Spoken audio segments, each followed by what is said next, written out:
안녕하세요. 미국 주식 플렉스 애널리스트 김세환입니다. 자, 오늘은 지난번에 이어서 2022년 연간 전망 두 번째 시간을 한번 가지도록 하겠습니다. 저번 시간에는 저희가 2022년 가격 결정력이 높은 유망 종목 10선을 공개를 했죠. 오늘은 대형 기술주들이에요. 애플, 아마존, 구글, 페이스북, 메타 플랫폼즈를 얼마 전에 사명을 바꿨죠. 이 4개 기업에 대해서 워낙 이제 궁금증도 많으실 거예요. 2022년에도 꾸준히 우리가 이 종목들을 들고 있어야 되냐, 그런 이제 궁금증이 많으신데 그 부분을 이 시간을 통해서 짚어드리도록 하겠습니다.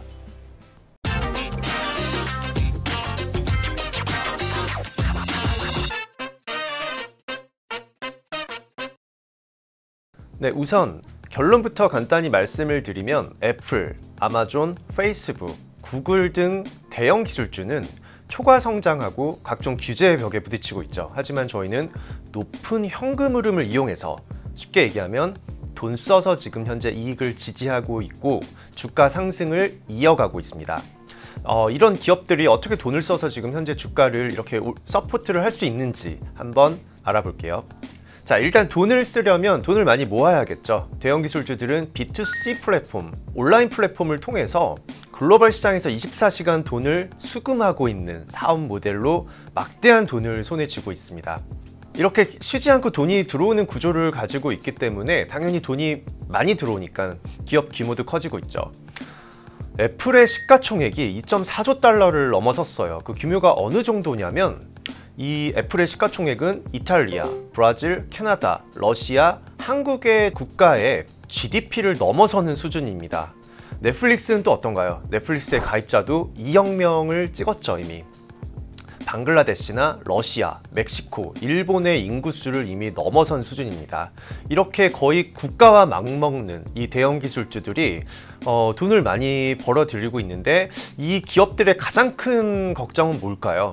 이미 지금 이 대형 기술주들은 지난 금융위기 이후에 또렷한 성장을 많이 이뤄왔는데 앞으로의 이제 고민은 성장 둔화에 있습니다. 당연히 성장이 둔화되기 시작을 하면은 기업은 주가가 빠질 수밖에 없는 그런 부분이죠.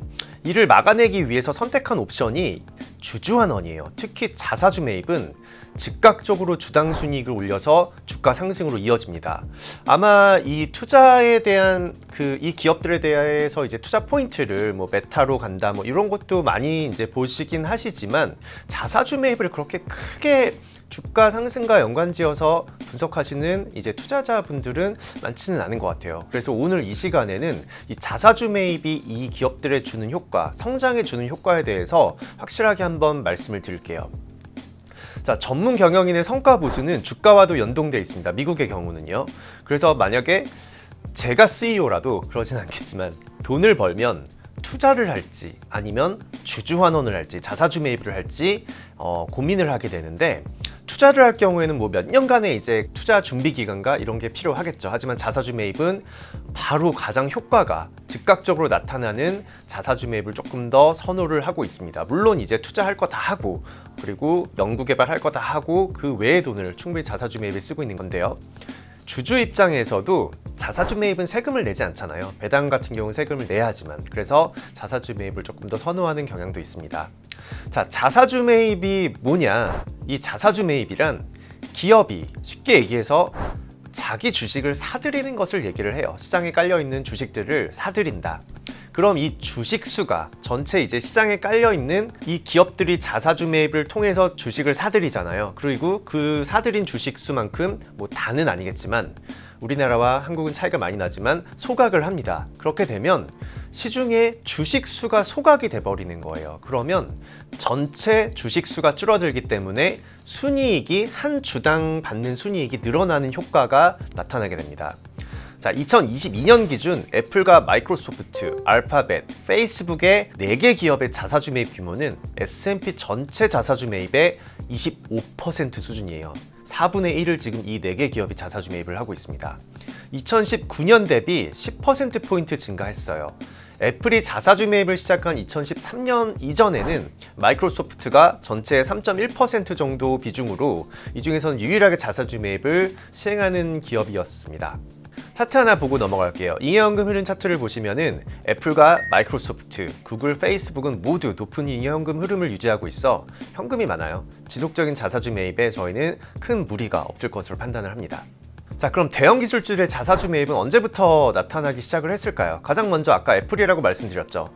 애플이 본격적으로 자사주 매입을 시작한 거는 2013년이에요. 애플 얘기를 좀 해보면 연간 매출 성장률이 애플은 2011년도에 전년 동기 대비해서 뭐 50%, 58% 성장을 찍다가 2012년에는 거의 60%에 가까운 성장을 하다가 2012년에는 30%대로 확 떨어졌어요.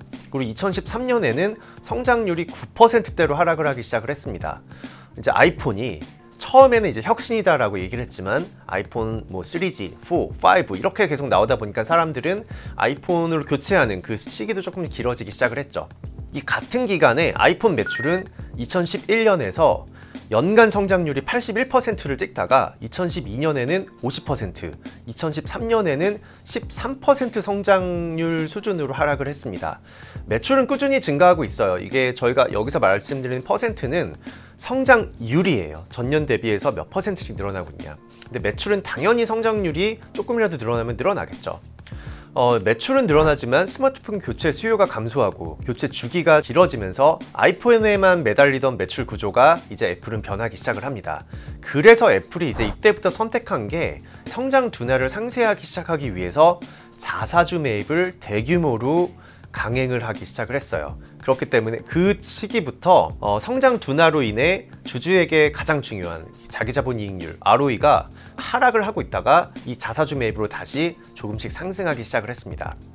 이 ROE 차트를 하나 보시면은 지난 2013년부터 자사주 매입을 통해 이익 하단을 지지하고 최근 강한 사업 성장 모델을 내세워서 높은 ROE 상승을 만들어내고 있는 걸 볼 수가 있어요.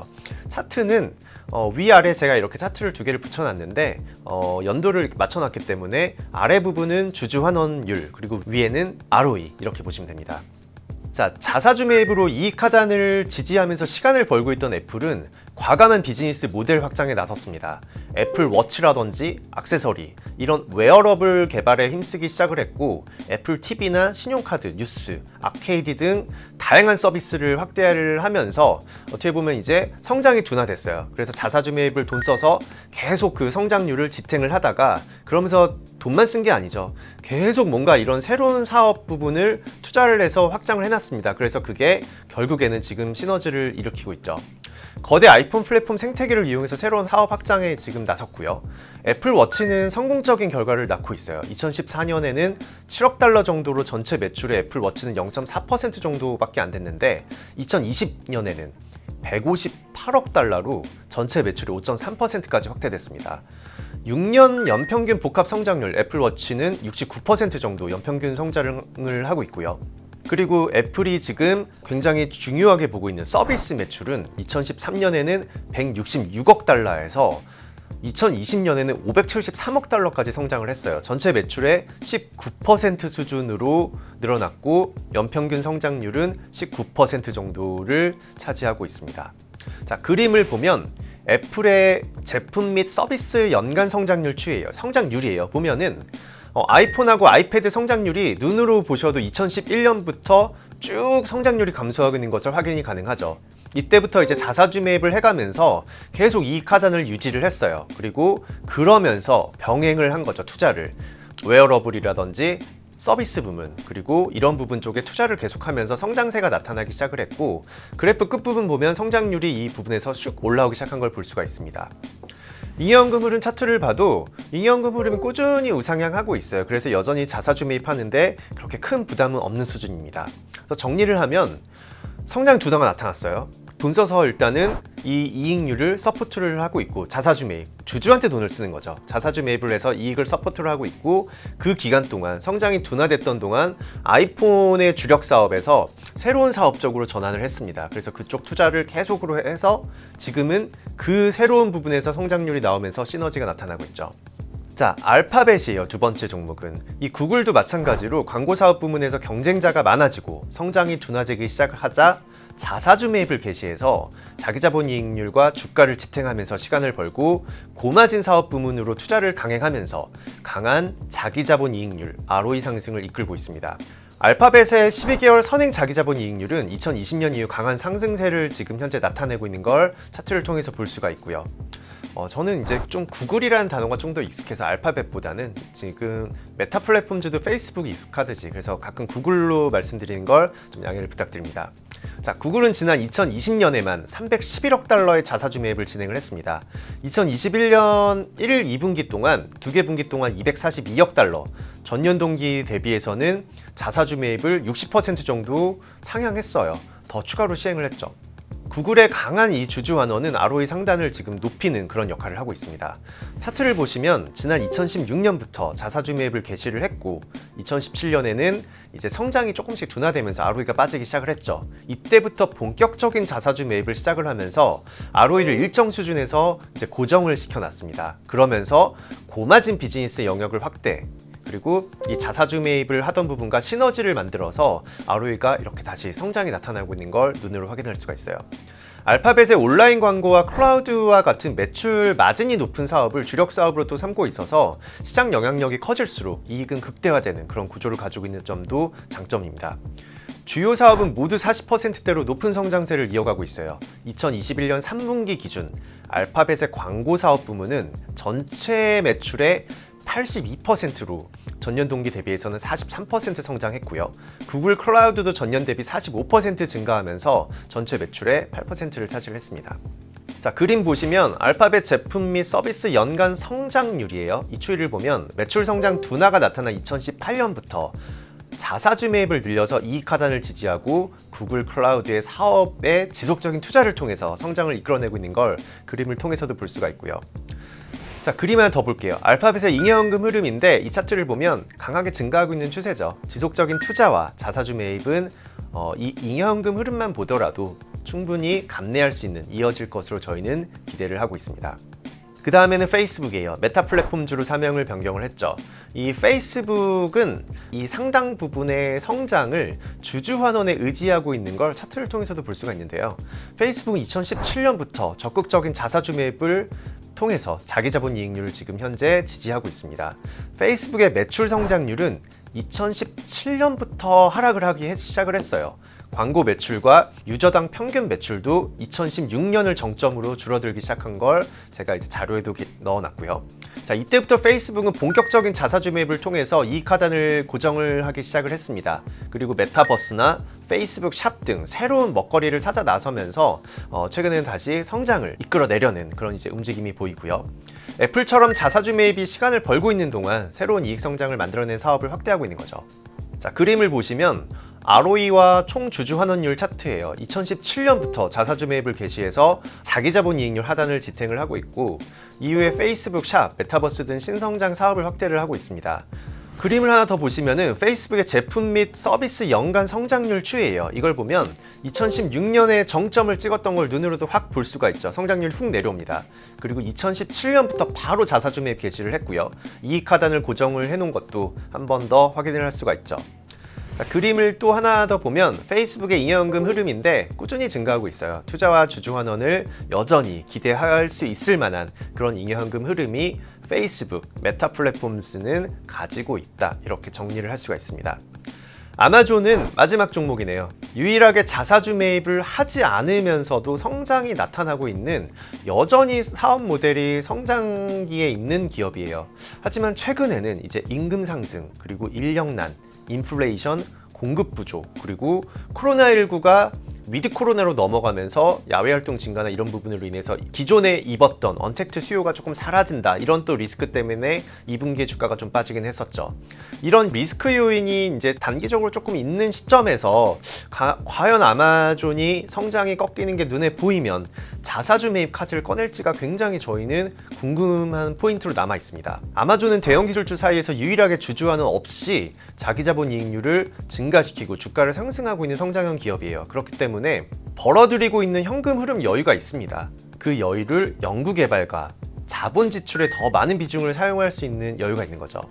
지난 2012년 ROE가 크게 감소했을 때 자사주 매입을 진행해서 한 차례 한 적이 있었어. 이익 하단을 다지려는 노력을 했었지만 이후에 ROE가 감소해도 전혀 굴하지 않고 자사주 매입을 하지 않고 투자만 계속 늘리면서 새로운 사업에 진출하고 지속적인 ROE 성장을 이끌어가고 있는 기업입니다.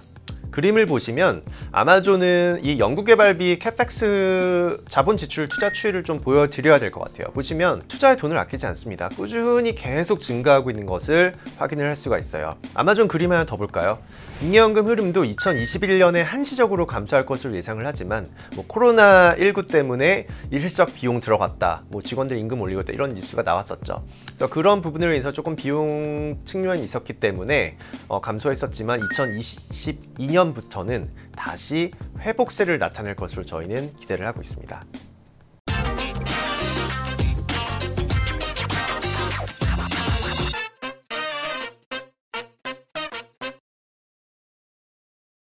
네, 오늘 방송이 조금 길었죠. 한번 간단하게 요약을 한번 해드리겠습니다. 요약을 해드리면 대형 기술주, 애플, 페이스북, 구글, 아마존 이 기업들은 2022년에도 성장을 유지할 것으로 저희는 생각을 하고 그 성장의 한 축을 담당하고 있는 자사주 매입세는 증가하고 있는 추세이기 때문에 2022년에도 이제 주가가 조금 더 빠질 때는 조금 더 눈여겨볼 수 있는 기업으로 투자에 참고하시면 좋을 거라고 생각을 합니다. 오늘 미우주식 플렉스는 여기서 마치도록 하겠습니다. 감사합니다.